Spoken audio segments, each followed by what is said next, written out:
4% મજબૂતી છે, અહીંયા કામ કરશો તમે? આઈ થિંક ઓલરેડી આજે 4% ચાલી ચૂક્યો છે, તો આઈ વુડ સે બજાજ ઓટોને વધારે ફેવર લાગે છે મને, because that needs to back up. Already ચાલેલો છે 4%, એટલે શોર્ટ ટર્મ માટે આજના લો માટે સ્ટોપ લોસ કરીને હજી બી કરી શકો, but my personal view would be કે બજાજમાં વધારે ફેવરેબલ રહેશે. ઓકે, તો લેવલ્સ બજાજ ઓટોના? સો બજાજ ઓટો આજે અત્યારના જસ્ટ એક સારા એવા સપોર્ટ ઉપર છે. 9010 નો કરંટ માર્કેટ પ્રાઇસ છે. સ્ટોપ લોસ શુડ બી 8750 અને ટાર્ગેટ રહેશે 9500.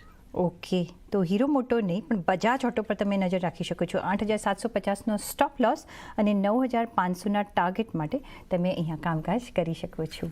જગદીશ